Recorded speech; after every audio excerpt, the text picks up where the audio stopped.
नमस्कार, 12 बजे की 12 बड़ी खबरों में आप सभी दर्शकों का स्वागत है और मैं हूं आपके साथ अखंड राय। और आप देख रहे हैं उत्तर प्रदेश का तेजी से बढ़ता हुआ digital platform IBC 24 Uttar Pradesh Uttarakhand.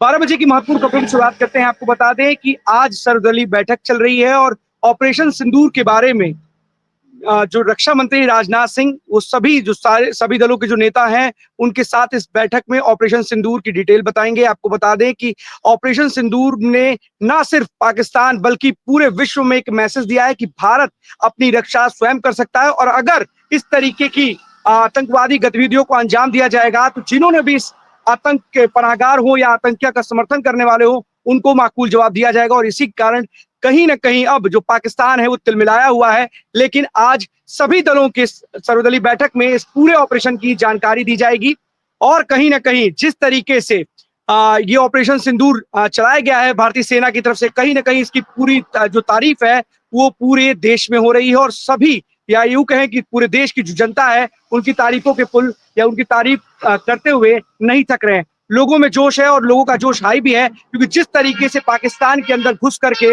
भारतीय सेना ने आतंकवादियों के सटीक जो ठिकाने थे उनको निशाना बनाया है, क्योंकि वहां की जो जनता है, ना ही सैन्य ठिकाने हैं उनको निशाना बनाया गया है, बल्कि उन लोगों को निशाना बनाया गया है जिन्होंने आतंकवादियों को पनाह दे रखी है, आतंकवादियों को ट्रेनिंग दी है और आतंकवादियों से आतंकी घटनाओं को अंजाम दिलवाते हैं। फिलहाल ऐसी खबरें आ रही हैं कि जिस तरीके से आतंकवादियों ने भारत में पहलगाम में घुस करके मासूम बेगुनाह पर्यटकों को मारा था, मसूद अजहर, जैश ए मोहम्मद, उसके परिवार के 14 लोग इस हमले में मारे गए हैं, क्योंकि जिस तरीके से भारतीय सेना ने केवल आतंकवादी जो ठिकाने थे उनको ही निशाना बनाया था और इस निशाने में उसके परिवार के 14 लोग मारे गए हैं। उसके मन में भी कहीं ना कहीं गुस्सा है और रोष है और जरूर कह रहा है कि भारत से बदला लेंगे। लेकिन इतना बता दें कि भारतीय सेना एक ऐसी सेना है, ऐसा पराक्रम दिखाएगी जिसकी आप कल्पना नहीं कर सकते। अभी तो केवल और केवल एक शुरुआत है, एक ट्रेलर है। अगर आपने कोई और कदम उठाया तो भारतीय सेना किस तरीके से आपको कौन से अंजाम तक पहुंचाएगी, शायद आप इसकी कल्पना भी नहीं कर सकते। चलते अपने सभी सहयोगियों के पास एक एक करके हमारे साथी स्क्रीन पर जुड़ेंगे और जो आज की बड़ी खबरें उनके शहरों की है वो बताएंगे। सबसे पहले हमारे साथी जो हमारे साथ जुड़ रहे हैं, आदर्श हमारे साथ हरदोई से जुड़ रहे हैं। आदर्श, कौन सी बड़ी खबर है हरदोई से आज की? जी अखंड यादव, बताना कि हरदोई जनपद में पुलिस कप्तान का एक सख्त दिशा निर्देश दिए गए हैं कि यहाँ जीपी जो भी 4 व्हीलर हो या 2 व्हीलर हो, उन गाड़ियों का यहाँ पर चालान हो रहा है और यहाँ पर जो पुलिसकर्मी है इन गाड़ियों को सीज भी कर रही है और उनको बताया भी जा रहा है कि जो भी हरदोई जनपद की गाड़ियां हैं कि सवारी न बचे, हेलमेट लगाकर गाड़ियों को चलाएं। तो हमारे सामने देखिएगा, यहाँ बिलग्राम एसआई भी हमारे साथ में चल रहा है, गाड़ियों को रोक रहे हैं और गाड़ियों का चालान भी कर रहे हैं और दिशा निर्देश इनको दे रहे हैं। भाई साहब, आप हेलमेट नहीं लगाए हैं, आप क्या कहेंगे? सर अभी यही तरफ से आपको मालूम है यहाँ पर कप्तान साहब के सख्त निर्देश है कि हेलमेट तो लगा के चले। सर सर यहाँ पर जो हेलमेट लगा है आप उसके लिए क्या कहेंगे? हेलमेट के लिए लगातार लोगों को आगाह किया जा रहा है और हम लोग 100% लोगों को हेलमेट लगाने के लिए कह रहे हैं। शासन के आदेशानुसार शिक्षक के दिशा निर्देश में हम लोग जो है उनके प्रयास कर रहे हैं कि अधिक से अधिक लोग हेलमेट लगा करके चले, जिससे उनकी शरीर को कोई क्षति न पहुंचे, किसी प्रकार की दुर्घटना न हो। सर, जो 3 सवारियां बढ़ती हैं या गाड़ी को लेकर जाते हैं उनको लेकर आप क्या चाहेंगे या क्या कार्रवाई? 3 सवारी लेके जाते हैं उनको रोका जाता है, समझाया जाता है कि आप हिम्मत के लिए अगर चल रहा है तो नहीं कराइए। 3 प्रक्रिया तय होता है और उनका चालान किया जाता है।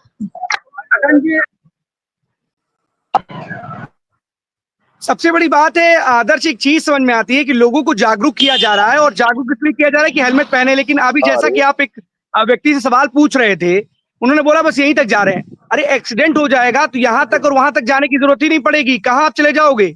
आपके लिए जागरूकता के लिए लगातार सरकार और अभियान चलाती है। आप अपनी अगर सुरक्षा नहीं कर सकते तो किसकी सुरक्षा करेंगे? चालान के डर से हेलमेट पहनना है? चालान के लिए हेलमेट बनाया गया है कि चालान तो एक डर है कि जिसकी वजह से आप अपने आप को सुरक्षित करें। लेकिन अगर आप अपनी जान को जोखिम में डाल करके यूं ही सड़क पर बिना हेलमेट के जाएंगे तो क्या होगा?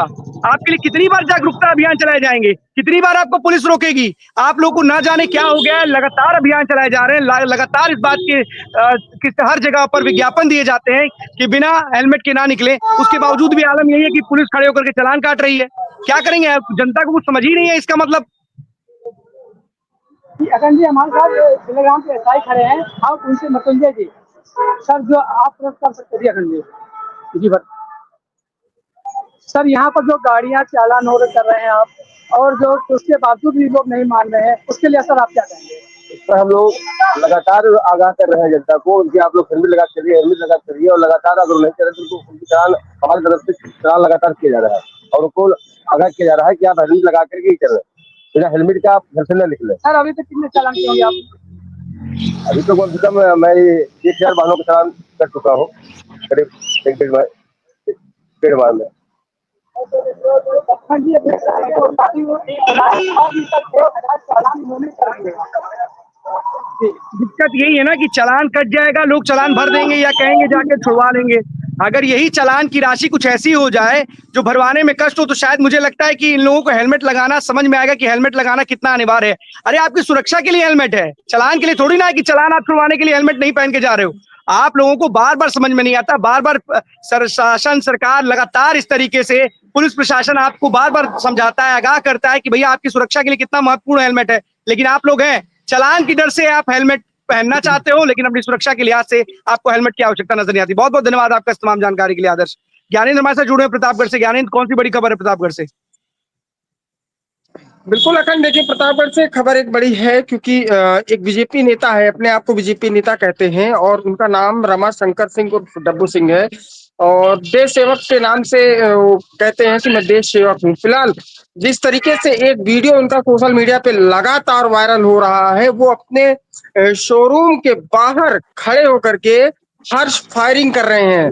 अब वो लाइसेंसी है कि अवैध है कि कौन सी बंदूक है, ये क्लियर नहीं है। अगर विजुअल है तो एक बार चाहेंगे कि अगर अपना इनपुट चला दे तो बेटर रहेगा। वो उनकी एक शौक है कि वो लगातार जो है सोशल मीडिया पे तो एक्टिव रहते हैं, बड़े बड़े नेताओं के साथ फोटो खिंचवाना और उसको अपलोड करना। सबसे बड़ी बात, आज से कुछ साल पहले भी ऐसे ही देखा गया था कि आचार संहिता के दौरान जहां सारी गाड़ियों से झंडे और जो है नेम प्लेट्स हटा दी गई थी कि जिस आचार संहिता का उल्लंघन ना हो, उसमें भी इनके ऊपर मुकदमा पंजीकृत शायद कराया गया था और ऐसे कई इनके ऊपर गंभीर आरोप लग चुके हैं। लेकिन अभी तक सबसे बड़ा सवाल निशान ये है कि वीडियो सोशल मीडिया पे वायरल हो चुका है, लेकिन अभी तक पुलिस ने कोई कार्रवाई नहीं की है और हर्ष फायरिंग में उन्होंने खास तौर पे एक गाना स्टेटस पे लगाया उन्होंने कि मुझे तो बंदूक रखने का शौक है। तो साफ तौर पे ये देखा जा रहा है कि पुलिस भाजपा नेता के कहीं ना कहीं खौफ एक तरीके से बंधा हुआ है कि अभी तक तकरीबन 48 घंटे हो गए, ये वीडियो कल से वायरल हो रहा है, 48 घंटे हो चुके हैं, लेकिन अभी तक पुलिस ने कोई पुलिसिया कार्रवाई तक नहीं की है। तो साफ तौर पे अभी तक कोई बयान भी नहीं आया है। अगर यही कोई आम पब्लिक करता तो शायद अभी तक उस व्यक्ति को या व्यक्ति विशेष को पकड़ लिया गया होता, बंदूक बरामद कर ली गई होती और पुलिसिया कार्रवाई भी कर दी गई होती, चाहे वो नकली ही बंदूक क्यों न होती।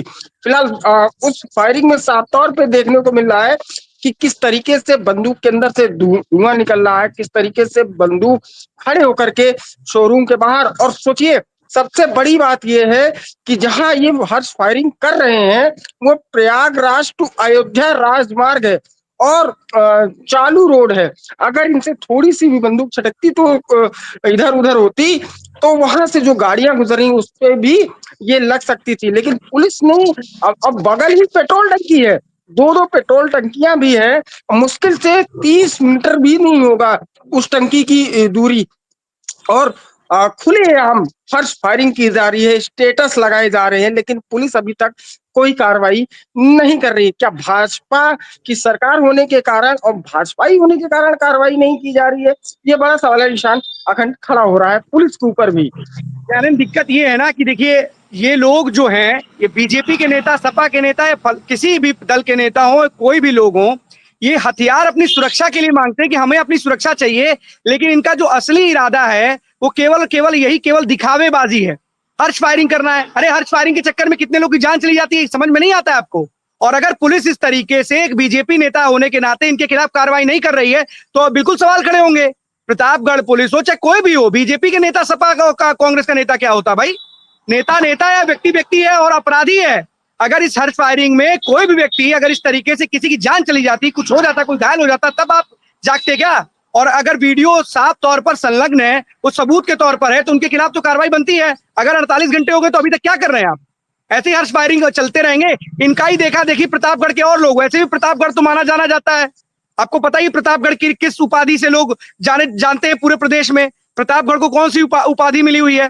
और अगर इस तरीके से वहां पर इस तरीके का कार्य किया जाएगा किसी भी नेता के द्वारा, देखिए कार्यकर्ता, नेता, छुटभैये नेता, बड़े नेता, कोई भी नेता पर XYZ अगर ये नेताजी हैं और इनके खिलाफ किसी भी दल के हैं, उनके खिलाफ कार्रवाई नहीं हो तो अपने आप में सवाल है। प्रतापगढ़ की पुलिस अगर आखिरकार सवाल खड़े होने के बावजूद भी अभी तक कार्रवाई नहीं करे तो आखिरकार वजह क्या है ज्ञानेंद्र? इतनी देर क्यों लग रही है इनको? क्या केवल बीजेपी नेता होने की वजह है या फिर प्रतापगढ़ पुलिस को भी डर लगता है? क्योंकि गुलशन यादव की कुर्की के भी मामले में बड़ी लेट लतीफी हुई, कहीं ना कहीं देखा गया कि बहुत समय बीत गया, तो कार्रवाई करने में क्या प्रतापगढ़ जो पुलिस है वो थोड़ा समय लेती है क्या, कि थोड़ा समय लेकर के कोई कार्रवाई करेंगे?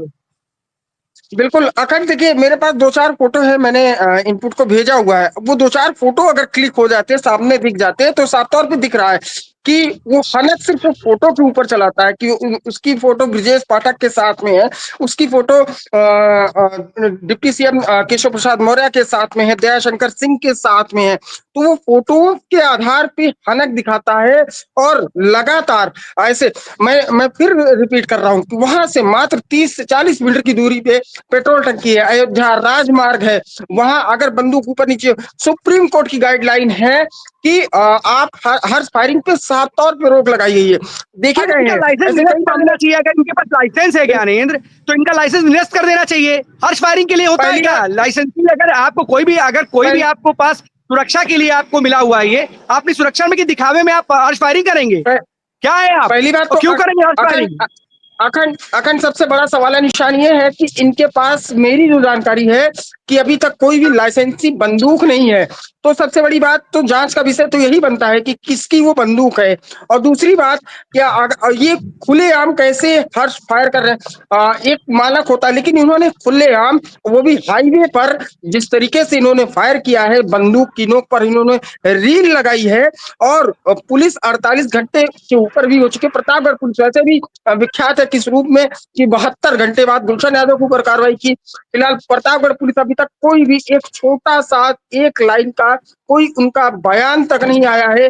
यहाँ तक कि आज के सारे पेपरों में उनकी फोटोज खबरें तक लग चुकी है, लेकिन अभी तक कोई बयान नहीं आया। कल से पूछा जा रहा है कि भाजपा नेता के ऊपर क्या कार्रवाई की गई, लेकिन कोई कार्रवाई अभी तक नहीं। मैंने आपसे कहा कि अगर मैंने कई बार देखा है जो छोटे तबके के लोग होते हैं, अगर वो अपने फंक्शन में कुछ भी एक नकली पिस्टल भी दिखा देते हैं या खोसे होते हैं तो उनके ऊपर पुलिसिया कार्रवाई हो जाती है। मैंने आज से 2 साल पहले की बात है कि एक शख्स था कि लाइटर लिया था, बंदूक जैसी पूरी लाइटर लग रही थी, उसको पकड़ा गया, उसके ऊपर मुकदमा तक लिखा गया था। सोचिए, वो नकली बंदूक थी और लाइटर थी, वो उसके ऊपर मुकदमा तक पंजीकृत किया गया था। लेकिन यहाँ पे साफ तौर पे देखा जा रहा है कि बंदूक से हर्ष फायरिंग की जा रही है। और मेरी जो जानकारी है कि भाजपा नेता जो देश सेवक डब्बू सिंह बताए जा रहे हैं कि इनके पास कोई भी लाइसेंसी पिस्टल नहीं है, जहां तक मेरी जानकारी है। तो इनके पास से ये बंदूक कहां से आई, वैध है कि अवैध, ये पुलिस की जांच का विषय है। लेकिन पुलिस कार्रवाई करने से क्यों डर रही है? सबसे बड़ी बात यही हो रही है, क्या वो फोटो जो बड़े बड़े नेताओं के साथ इसने क्लिक कराए हैं, क्या उनसे डर रही है पुलिस कि कहीं ना कहीं बड़ी कार्रवाई हो सकती है? क्या अच्छी लिंक इसका है तो इसलिए कार्रवाई नहीं की जा रही है? तो सबसे बड़ी चीज है, यहाँ के प्रभारी मंत्री भी देखा गया है कि कई बार आए हैं, इसके शोरूम पे गए दयाशंकर सिंह, तो क्या इसलिए डर रही है कि प्रभारी मंत्री से इसके टचअप है? तो काफी चीजें, सवालिया निशान पुलिस के ऊपर भी खड़े होते हैं कि सत्ताधारी है इसलिए डर रहे हैं। बड़े से बड़ा अपराधी बौना साबित होता है। और कोई भी बड़ा अपराधी हो, अगर आप जिस तरीके की बात जानकारी दे रहे हैं कि उनके पास वैध है ही नहीं, अगर अवैध है तो और भी बड़ी कार्रवाई होनी चाहिए। अगर नकली और असली के बीच में अगर आपको थोड़ा बहुत फर्क पता है, अगर आप ये देख रहे हो, पूरा का पूरा कार्यक्रम हमारा देख रहे हो, इस खबर से आपको समझ में आना चाहिए कि जो भी अपराधी है उसके खिलाफ कार्रवाई करिए। रसूखदार हो, कैसा भी व्यक्ति हो, हनक हो उसके पास, लेकिन एक मैसेज जाना चाहिए। और जिस तरीके के लिए यूपी पुलिस जानी जाती है यहाँ साफ तौर पर अपराधियों के लिए कोई जगह नहीं है। यही मैसेज दिया जाता है, जीरो टॉलरेंस की बात की जाती है। लेकिन अगर कोई व्यक्ति खुलेआम अपने व्यवसायिक स्थान के बाहर हर्ष फायरिंग करता है तो उसके खिलाफ अगर इतने घंटे बाद भी कार्रवाई नहीं हुई तो सवाल खड़े होंगे। अब देखने वाली बात होगी कि प्रतापगढ़ पुलिस इस खबर चलने के बाद कितने घंटे बाद कार्रवाई करती है। और ज्ञानेंद्र आला अधिकारी से जरूर पूछेगा कि आखिरकार इतना वक्त बीत जाने के बाद भी उनके खिलाफ कार्रवाई क्यों नहीं हुई। हनक है, रसूख है या कुछ भी है, अगर एक व्यक्ति जो हर्ष फायरिंग करना जानता है, क्योंकि देखिए ये जो इनको मिलते हैं सुरक्षा के नाम पर बातें की जाती हैं। फिलहाल आप जैसा बता रहे हैं कि वैध असला इनकी आपकी जानकारी में नहीं है, तो अगर अवैध भी है, चाहे वैध भी है, जो भी है, इनके खिलाफ कार्रवाई बनती है। और अगर आखिरकार नहीं हुई है तो क्यों नहीं हुई है और कब तक होगी, जरूर पूछेगा। बहुत बहुत धन्यवाद आपका ज्ञानेंद्र इस तमाम जानकारी के लिए। इंद्रवीर हमारे साथ जुड़े हुए हैं। इंद्रवीर, कौन सी बड़ी खबर है?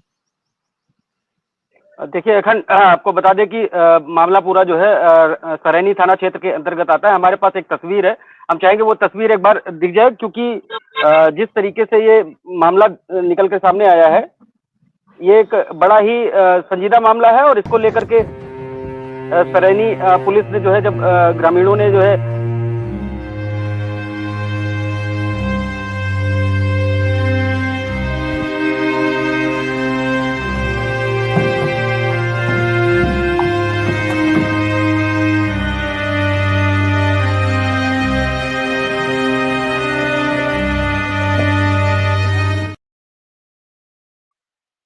जी अखंड, ये पूरा मामला अगर बात करें तो थाना सरैनी क्षेत्र के अंतर्गत आता है। पशु तस्कर, कुछ पशु तस्कर जो है पशु को थाना इंचार्ज शिवाकांत पांडे से जब बात हुई IBC 24 की, तो उन्होंने जानकारी दी। तो उन्होंने बताया कि ये कुछ पशु तस्कर ग्रामीणों की शिकायत पे जो है हमने दर दबोचे हैं। और ये पूरा मामला गेगासो पुल, गंगा का पुल पड़ता है सरैनी थाना क्षेत्र, जो कि बॉर्डर है ये थाना जो है रायबरेली का। और लास्ट थाना ये सदर रायबरेली से अगर बात करें तो लगभग 50 किलोमीटर होगा।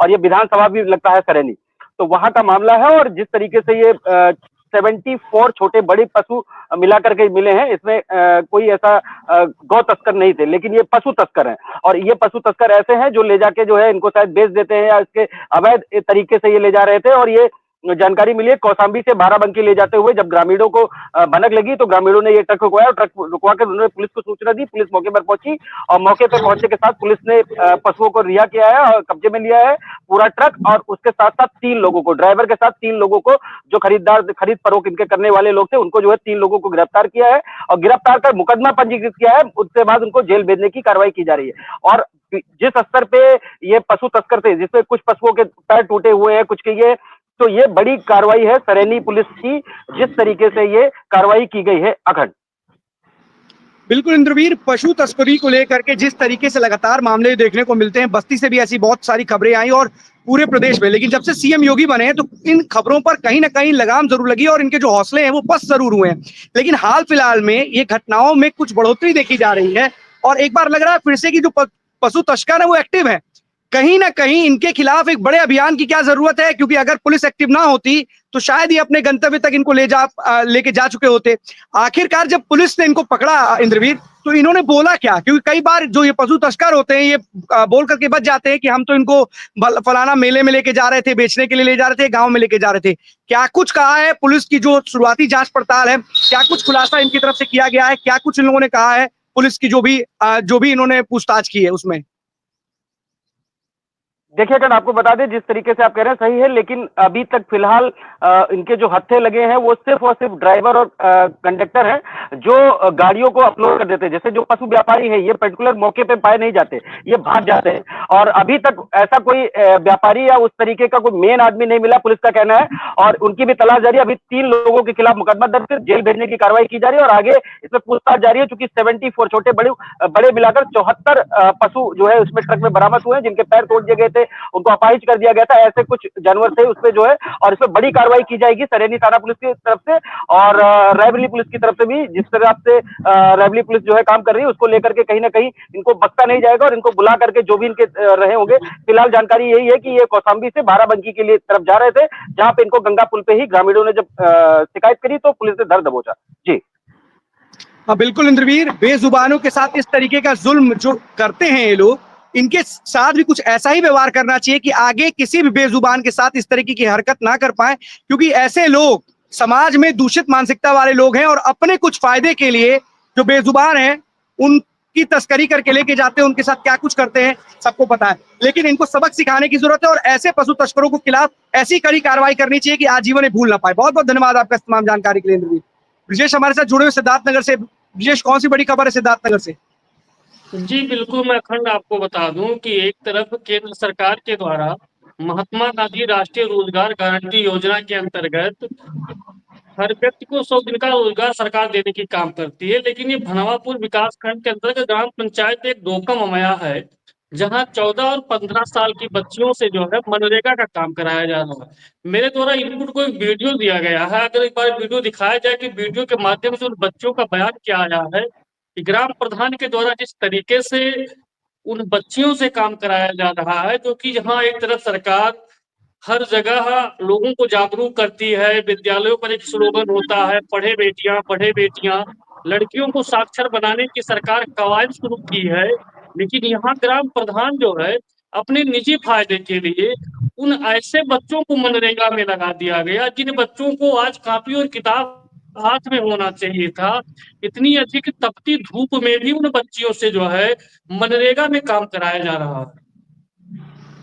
ब्रिजेश, सबसे बड़ी दिक्कत है कि प्रधान जी के पास जो दायित्व होता है उसका निर्वहन ना करके अपने फायदे के लिए तमाम चीजें लेकर के आते हैं। कभी अपने परिवार के सदस्यों को मनरेगा कार्ड, जॉब कार्ड दिलवा देंगे, तमाम ऐसी योजनाएं लाते हैं जिसमें अपने परिवार का भला हो सके। और इस तरीके से नौनिहालों को, जिनके हाथों में पेंसिल होनी चाहिए थी, किताबें होनी चाहिए थी, कॉपी होनी चाहिए थी, उनको मनरेगा मजदूरी करवाने वाले इन महान प्रधान जी को इनको कहना कि ऐसा पुरस्कार देना चाहिए कि इनको पुरस्कृत करना चाहिए। और अगर ऐसे प्रधान जी के खिलाफ ऐसी कोई कार्रवाई अभी तक नहीं की गई है इस पूरी खबर के आने के बाद भी, तो ऐसे जो अधिकारी हैं उनको पद पर बने रहने का कोई भी, आज की डेट में आप सुनिए, पद से छोड़ दीजिए अपना पद। अगर बच्चे नौनिहाल इस तरीके से मनरेगा में मजदूरी करेंगे, मनरेगा के मजदूर कम पड़ गए हैं कि बच्चों से मजदूरी कराई जाएगी और प्रधान के द्वारा, प्रधान अपने फायदे के लिए कितना नीचे गिरेंगे। क्या किया अब तक अधिकारियों ने इनके खिलाफ? देखिए अखंड, मैं आपको बता दूं कि जो ग्राम प्रधान की जो मनरेगा श्रमिकों की जो उपस्थिति लगाता है वो ग्राम पंचायत का रोजगार सेवक होता है, और रोजगार सेवक के द्वारा इस तरीके का खेल खेला गया है। जबकि खंड विकास अधिकारी भनवापुर आलोक दत्त उपाध्याय जब से भनवापुर विकास खंड में आए हैं उनकी सक्रियता काफी अच्छी देखने को मिली है, लेकिन जो उनके निचले स्तर के जो अधिकारी हैं, चाहे एपीओ हो, सचिव हो, अगर उनके द्वारा ग्राम पंचायतों का निरीक्षण किया गया होता तो इस तरीके का मामला सामने नहीं आता। पहली बात। दूसरी बात तो ये है कि लोग 9 आदमी और 10 आदमी मनरेगा में काम करते हैं और ग्राम प्रधान के द्वारा ऑनलाइन 60 लेबरों को फर्जी लगा दिया गया। अब इस समय मनरेगा श्रमिकों की एक चीज और भी मजदूरी। समझना चाहेंगे आपसे, एक बड़ा बढ़िया टॉपिक आप रेस कर रहे हैं और इस आईबीसी के दर्शक भी जानना चाहेंगे, आखिरकार 9 लोग जहां पर लगते हैं वहां 60 लोग की अगर मजदूरी ऑनलाइन दिखाई जाती है तो आखिर काम कौन सा कराते हैं? कोई पैमाना होता होगा ना कि इस काम करने में के लिए इतने आदमियों की आवश्यकता है। कुछ तो जरूर होता हो कि अपने मन से केवल गड्ढा खोदते रहिए, दिखाते रहिए, जिसको मन में आए जिसको ले लीजिए और केवल नाम के नाम पर, उन लोगों के नाम पर केवल पैसा निकालिए, उगाही कीजिए और बच्चों से श्रमदान करवाइए। काम क्या है ये? बच्चे पढ़ेंगे नहीं और आप 9 लोगों की जगह 60 लोगों की आप वहां पर एंट्री दिखाओगे, 60 लोगों का पैसा लोगे, तो कोई किसी के पास कोई पैमाना नहीं है क्या? कोई ऐसा कुछ भी आप उसको किस तरीके से जज किया जा सके कि आखिरकार कितने लोगों ने काम किया है? कोई भी ऐसा रोड मैप नहीं किसी के पास। देखिए हम आपको बताते हैं, सबसे पहले जो ग्राम पंचायत की मास्टर रोल जारी होती है तो मास्टर रोल में एक वर्क आईडी बनाई जाती है जिसमें दिखाया जाता है कि हमको इतने दिन के लिए जो है लेबरों की आवश्यकता है, और उसमें लगभग मान के चलिए 8 लोग 10 लोगों को लगा दिए। अब वो काम 10 दिन, 15 दिन, 14 दिन चलेगा, 10 लोग 9 लोग काम करेंगे, 60 लेबरों की डेली मजदूरी भरी जाएगी और इसके बाद जो पैसा बचेगा सिर्फ जो है पूरा पैसा ग्राम प्रधान के खाते में आ जाएगा। ये सबसे बड़ी लूट है। लेकिन लगातार इस तरीके का जो लापरवाही सामने आया है, भनवापुर खंड विकास अधिकारी के द्वारा जब बताया गया तो उन्होंने कहा मैं इस गांव का सत्यापन करूंगा और अगर कार्य में अनियमितता पाई गई तो उसमें मैं शून्य कर दूंगा। लेकिन बात ग्राम पंचायत के कार्यों को शून्य करने की नहीं है, ग्राम प्रधान के भ्रष्टाचार को लेकर के ऐसे ग्राम प्रधान के ऊपर तो मुकदमा पंजीकृत कराना चाहिए था, जहां एक तरफ मनरेगा एक्ट को ग्राम प्रधान के द्वारा चुनौती दिया गया है। बिल्कुल मुकदमा पंजीकृत कराना चाहिए, साथ ही साथ ऐसे लोग को जेल भेजना चाहिए मुकदमे के साथ साथ। कम से कम इस तरीके की जो गंदी मानसिकता है बच्चों से काम कराने की, ये दूर हो। जो बच्चों को पढ़ने का समय है आप उनसे खेतों में काम करवाओगे, अपने काम मनरेगा में काम करवाओगे, क्या करोगे आप?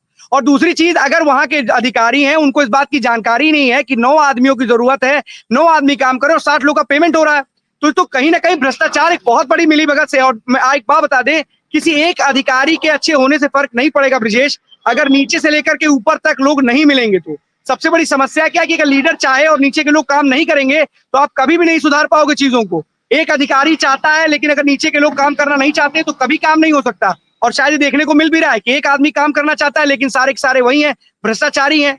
भ्रष्टाचार में लिप्त होकर के देश को बर्बाद करने में लगे हुए हैं लोग।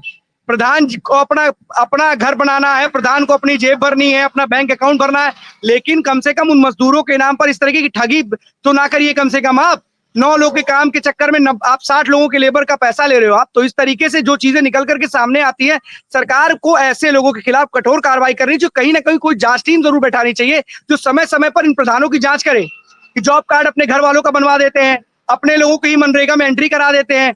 कई कई ऐसे लोग हैं जिन्होंने मतलब रसूखदार, बहुत दिनों से उनके पास प्रधानी और अच्छा खासा पैसा है, बैंक बैलेंस अकाउंट है, सब कुछ है, तभी उन्होंने अपने परिवार के सदस्यों को मनरेगा में रोजगार दे रखा है। तो ऐसे लोगों की तो जांच जरूर करनी चाहिए और इनके खिलाफ कार्रवाई करनी चाहिए। बहुत बहुत धन्यवाद ब्रजेश इस तमाम जानकारी के लिए। लगातार इस तरीके की खबरें आती रहती हैं पूरे प्रदेश से कि किस तरीके से मनरेगा के नाम पर लूट खसोट का खेल है वो जारी है। जो प्रधान है वो अपनी मनमानी करते हैं और लोगों, जो कहते हैं ना कि सरकार का जो पैसा आता है लोगों के विकास कार्यों के लिए, लोगों के कहीं ना कहीं लोगों के कल्याण के लिए, उस पैसे को ही अपने आप में किसी ना किसी तरीके से, किसी जुगाड़ से, सरकारी सेवकों के जुगाड़ से और अपने जुगाड़ से कहीं निकाल लेते हैं। और वो जो पैसा लोक कल्याण के लिए आता है, जनता के विकास के लिए आता है, वो पैसा खुद अपने लिए अपने घर में रख लेते हैं, अपने बैंक अकाउंट में रख लेते हैं और अपने बच्चों को पढ़ाने के लिए बाहर भेज देते हैं। फिलहाल ऐसी तस्वीर कहीं ना कहीं देखनी चाहिए और इन लोगों के खिलाफ, ऐसे प्रधानों के खिलाफ कोई ना कोई ऐसी जांच कमेटी जरूर बैठानी चाहिए जो समय समय पर इन प्रधानों की जांच कर सके और पता लगा सके कि आखिरकार ये जो प्रधान लगातार जो भ्रष्टाचार का खेल खेल रहे हैं, इनमें इनके ऊपर भी कोई कार्रवाई हो सके। एक खबर आपको बता दें, मथुरा में संत प्रेमानंद जी महाराज के साथ एक बड़ा हादसा होने से बच गया। जब वो जा रहे थे परिक्रमा के लिए, तभी एक जो लोहे का ट्रेस है जिस लाइटनिंग वाला, वो गिरते गिरते बच गया, वो लटक गया, जिसकी वजह से एक बहुत बड़ा हादसा होने से बच गया। फिलहाल इस हादसे में प्रेमानंद जी महाराज को किसी प्रकार की कोई चोट नहीं आई है, लेकिन ये हादसा बड़ा हादसा हो सकता था। भगवान कृपा से एक बहुत बड़ा हादसा टल गया मथुरा में। और कहीं ना कहीं क्योंकि संत प्रेमानंद महाराज को लोग न सिर्फ देखने के लिए लंबी कतारें होती हैं, बल्कि उनको एक झलक पाने के लिए वहां पर अच्छी खासी तादाद वहां पर मौजूद होती है। लेकिन आज सुबह जब इस तरीके की घटना घटित हुई, तब उस वक्त प्रेमानंद जी महाराज परिक्रमा के लिए निकले हुए थे, लेकिन गनीमत ये रही कि जो लोहे का जो लाइटिंग वाला ट्रेस था वो लटक गया था, जिससे एक बहुत बड़ा हादसा टल गया। आज उत्तर प्रदेश की राजधानी लोक भवन में सीएम योगी ने सहायक अध्यापकों और प्रवक्ताओं को नियुक्ति पत्र बांटे। इस मौके पर उन्होंने कहा कि पारदर्शिता के साथ लगातार उत्तर प्रदेश सरकार काम कर रही है और जो भी जो नौकरी मिल रही है उसमें जो पारदर्शिता वो साफ तौर पर देखी जा सकती है। क्योंकि पहले की नौकरियों में भ्रष्टाचार के आरोप लगते रहते थे और कहीं ना कहीं बड़े घूस के साथ नौकरी मिल जाने के भी आरोप लगते हैं। लेकिन इस वक्त उत्तर प्रदेश सरकार की तरफ से साफ तौर पर जो युवा है ऐसे किसी भी आरोप से नकारा जा सकता है, क्योंकि आज उत्तर प्रदेश में पारदर्शिता के साथ युवाओं को नौकरी मिली है। हमारे साथ जितेंद्र बस्ती से जुड़े हुए। जितेंद्र, कौन सी बड़ी खबर है बस्ती से आज की? बिल्कुल अखंड, जिस तरीके से देखा जा रहा है कि भारत सरकार द्वारा जिस तरीके से हमारे भारत के जो सैनिक है ऑपरेशन सिंदूर को लेकर लगातार जिस तरीके से एक्शन पूरी तरीके से जारी है, देखा जा रहा है कि जो हमारे 26 जो इनोसेंट जो लोग थे, जिन लोगों के जो निर्मम में हत्या की गई थी, कहीं ना कहीं जिसको लेकर लगातार ये एक्शन जारी है। पूरा देश ना कहें पूरा वर्ल्ड इस चीज को देख रहा है फिलहाल और इसकी सराहना भी की जा रही है। लेकिन कहीं ना कहीं कुछ ऐसे भी लोग होते हैं अखंड कि अगर सरकार कुछ अच्छा भी काम करती है तो विरोध जताना तो स्वाभाविक बात है। फिलहाल ऐसा ही एक मामला बस्ती से भी आया है। एक सरकारी अध्यापक है, जो अध्यापक महोदय जो है, एक रहमान उनका नाम है, उन्होंने अपने ग्रुप में एक मैसेज किया कि क्या जो है चुनाव आ रहा है। उन्होंने एक ऑपरेशन सिंदूर को ये साफ कहा कि ये चुनाव आ रहा है, ये चुनाव की तैयारी की जा रही है, ये एक रणनीति बनाई जा रही है, ये एक प्रोपेगेंडा है जो सिर्फ चुनाव के जो है करीब आ रहा है उसको देखते हुए एक माहौल बनाया जा रहा है, क्रिएट किया जा रहा है। फिलहाल अगर जिस तरीके से देश में लगातार ये सिंदूर जारी है और जिस तरीके से जो घटनाएं हुई है, इस तरीके से जो है लगातार इस पर भाषा का प्रयोग करना फिलहाल बस्ती के हिंदू संगठन के साथ साथ जो बस्ती की जनता है, यहाँ तक कि मैं ये कहूँ कि देश की जनता जो है वो लगभग जो है जिस व्यक्ति ने जिस तरह का ये पोस्ट डाला फिलहाल उसको लेकर सोशल मीडिया पर काफी वायरल भी हो रहा है, इसको लेके वो थाने पे गए, उन्होंने तहरीर भी दिया, इसमें देशद्रोह का मुकदमा दर्ज के जो वैधानिक कार्रवाई वो करने की मांग की है। फिलहाल अगर जो है जिस तरीके से 26 इनोसेंट की जो वहाँ पे मृत्यु हुई थी, उसको लोग ऐसी टिप्पणी तो कम से कम लोगों को नहीं करनी चाहिए। सरकार अच्छा काम कर रही है फिलहाल, जब सारे राजनीतिक दल एक साथ मिले हुए सरकार को, उन्होंने ये भी कहा कि आप जो करिए उनके साथ है। तो ऐसे जो तुच्छ मानसिकता वाले लोग हैं, वो लोग, ये लोग कहाँ से आते हैं? अगर सबसे बड़ा सवाल ये है कि ये लोग कहाँ से आते हैं, इनका माइंड कहाँ से वॉश किया जाता है? क्या इन लोगों को ये ट्रेनिंग दी जाती है, या उन लोगों को बताया जाता है कि आप इन सारी चीजों को सोशल मीडिया पर वायरल कीजिए? अखंड सबसे बड़ी बात है जितेंद्र, आपने बोला कि ऐसी तुच्छ मानसिकता वाले लोग अगर अध्यापक जैसे पद पर हैं, जो बच्चों को ज्ञान देते हैं, लोगों को शिक्षा देते हैं, अगर ऐसे लोग हैं, क्या यही सवाल अगर आपसे पूछा जाए कि आपके परिवार का कोई सदस्य इस आतंकी हमले मारा गया होता तो शायद आप तब भी पूछ रहे होते कि चुनाव है, पाकिस्तान में चुनाव है क्या? पाकिस्तान को जीतना है, वहां पर आतंकवादी हमला कर रहा है, 26 लोग बेगुनाह हमारे मारे गए, और आप एक अध्यापक होकर के इस तरीके की बेबुनियाद बात, ऐसी ऐसी बात कर रहे हैं जिससे आपके लिए जो लोग कहेंगे वो कह सकते हैं क्या कि आप शिक्षक हैं, शिक्षा देना योग्य हैं। चुनाव कौन सा चुनाव? आतंकी चुनाव पूछ के मार रहे थे कि धन पूछ के मार रहे थे? क्या कर रहे थे वो लोग? आप सवाल खड़े कर रहे हो, अपने ही देश, अपनी ही सेना। हमारा एक जवान कल शहीद हो गया पाकिस्तानी गोलीबारी में, पता है? सवाल पूछोगे जाकर के, उसे चुनाव है? आप जैसे लोग अगर इस देश में रह करके ही, मैं तो मानता हूं, शुक्रिया अदा करता हूं उस पाकिस्तान का कि वहां पर ऐसे लोग नहीं है जो अपनी ही सेना, अपने ही देश पर सवाल खड़े करें, और यहाँ पर भारत में रह करके, भारत के साथ रहने वाले लोग, लेकिन भारत में ही रह करके विभिन्न विचारधारा के साथ खड़े होकर के पूछते हैं चुनाव है। अरे ना जाने कौन सा चुनाव है? आम जनता के मौत से चुनाव को कनेक्ट करके देखा जाएगा? आतंकवादी घटनाओं के लिए चुनाव कनेक्ट करके देखा जाएगा? 2008 में कौन सा चुनाव था जब मुंबई में आतंकवादी हमला हुआ? 2001 में संसद हमला हुआ, कौन सा चुनाव था? आप सभी लोग क्या दिमागी रूप से आप लोग एकदम कमजोर हो गए हो, अपाहिज हो गए हो, अपंग हो गए हो? क्या हो गए हो आप लोग? शिक्षक कैसे हो? और अगर अभी आपके खिलाफ मुकदमा दर्ज नहीं हुआ तो सबसे बड़ी बात है कि ऐसे लोगों के खिलाफ जरूर कार्रवाई करनी चाहिए जितेंद्र, और अगर नहीं हुई है तो अपने आप में क्या ही लोकतांत्रिक व्यवस्था में कुछ भी, जिसका मन करे कुछ भी बोलेगा, जो मन में आएगा जो बोलेगा।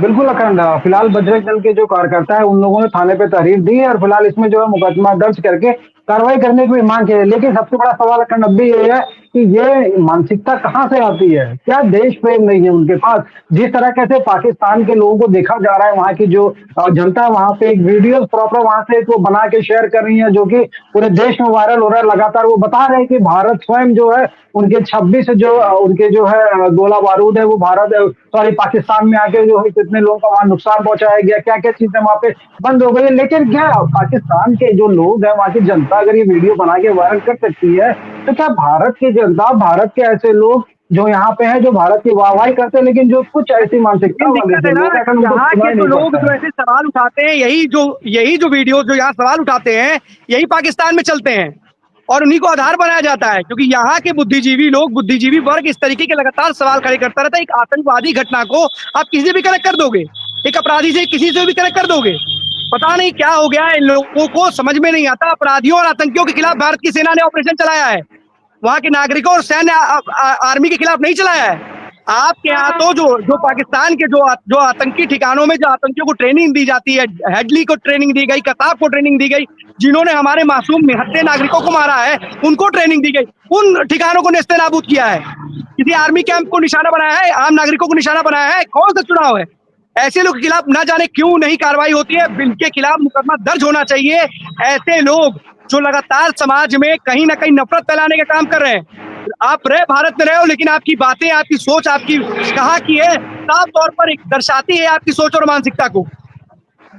बिल्कुल अखंड, बिल्कुल। जो है देखा जाए इसमें किस तरीके से पुलिस इसमें जो है मुकदमा दर्ज करती है, क्या कार्रवाई करती है, जैसा भी अपडेट होता है बिल्कुल हम अपने दर्शकों को दिखाएंगे और बताएंगे भी कि ऐसे लोगों पे कार्रवाई होनी चाहिए और वाकई में देशद्रोह का मुकदमा दर्ज होना चाहिए। फिलहाल आईबीसी लगातार कहता है इस बातों को, क्योंकि देश के प्रति, देश के लिए सम्मान जो है देश के लोगों का होना चाहिए, और ऐसे लोगों को खास करके देश से बाहर कर देना चाहिए। ऐसे लोगों के ऊपर देशद्रोह का मुकदमा दर्ज कर विधिक कार्रवाई भी करनी चाहिए। अखंड बिल्कुल जितेंद्र, ऐसे लोग समाज में और भारत में रह करके भारत की ही खिलाफत करते हैं। वो किसी ऐसा नहीं धर्म के ही लोग हैं, किसी विशेष धर्म के लोग हैं, बहुत सारे दूसरे धर्म के भी लोग हैं, वो भी भारत के खिलाफ अनाप शनाप बोल रहे हैं। लखनऊ यूनिवर्सिटी की भी दो असिस्टेंट प्रोफेसर ने अनाप शनाप बोला है। सबसे बड़ी बात है कि आप कोई भी ऐसा बयान देते हो जिसका कोई मायने मतलब नहीं है। आखिरकार आतंकवादी घटनाओं को क्या भारत में कुछ छोटी मोटी घटनाएं उससे आप कनेक्ट करके देखोगे? बहुत सारी चीजें हैं। बलूचिस्तान वहां पर क्या कर रहा है साफ तौर पे पूरा विश्व देख रहा है, तो क्या आप उसे भारत से कनेक्ट करके देखोगे? लेकिन ना जाने क्या हो गया, इस देश के कुछ लोगों को समझ में नहीं आ रहा है उनकी सोच और मानसिकता किस कदर हावी है। और अगर फर्स्ट एक बात कह रहे हैं, अगर आपको लगता है कि भारत में रहने लायक नहीं है और भारत अच्छी जगह नहीं है किसी के लिए भी, तो बहुत सारे रास्ते खुले हैं, आप जा सकते हो कहीं पे भी, किसी ने किसी को रोका नहीं है। लेकिन अगर इस तरीके की बात करेंगे हम अपनी ही सेना का मनोबल गिराने का काम करेंगे, हम आतंकवादियों के लिए अपनी सेना के ऊपर सवाल खड़े करेंगे। चुनाव राजनेता लड़ते हैं, देश की सेना जंग लड़ती है, और जंग उस मैदान पर लड़ती है जहां पर किस तरीके की गोलीबारी हो रही है। पूरा देश विश्व देख रहा है कि पाकिस्तान किस तरीके से अटैक कर रहा है। भारतीय सेना ने किसी भी आर्मी कैंप को, किसी भी आम नागरिक को निशाना नहीं बनाया, लेकिन किस तरीके से कल पुंछ में पाकिस्तानी सेना ने बच्चों को निशाना बनाया है कि दिख नहीं रहा, इस पर सवाल नहीं खड़े हो रहे हैं। वो तस्वीरें भूल जाओगे, वो तस्वीरें देखो, छोटे छोटे बच्चे उन गोलीबारी मारे गए हैं। एक आस्था के मंदिर पर उन्होंने चोट पहुंचाई है, वहां पर गोलीबारी की है, लेकिन सवाल वहां नहीं पूछा जाएगा वहां पर किस बात का चुनाव है, कहां का चुनाव है।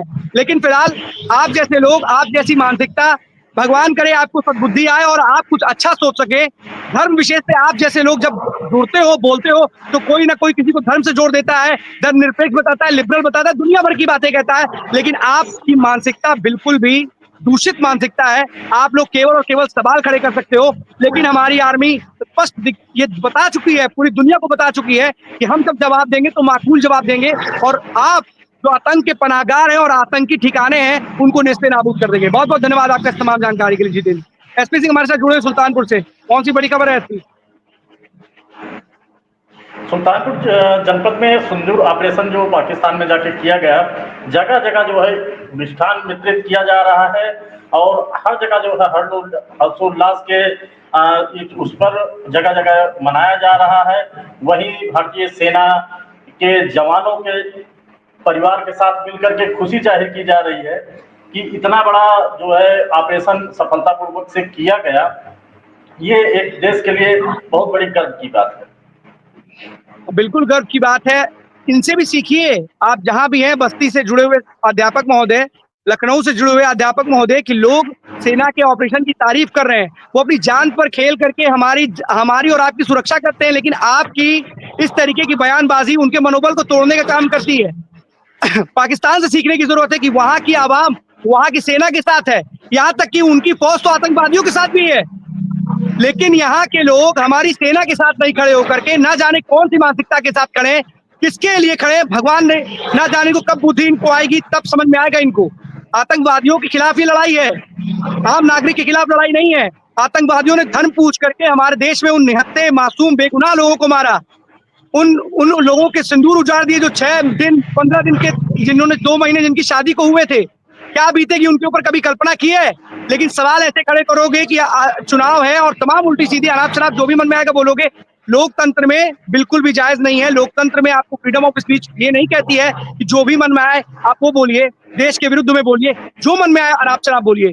सेना दिन रात मेहनत करती है, ऑपरेशन तैयार करती है, हमारी आपकी तरह घर में बैठ करके खाली फ्री में जुगलबंदी और मुंह से बयानबाजी नहीं करती है नेताओं की तरह।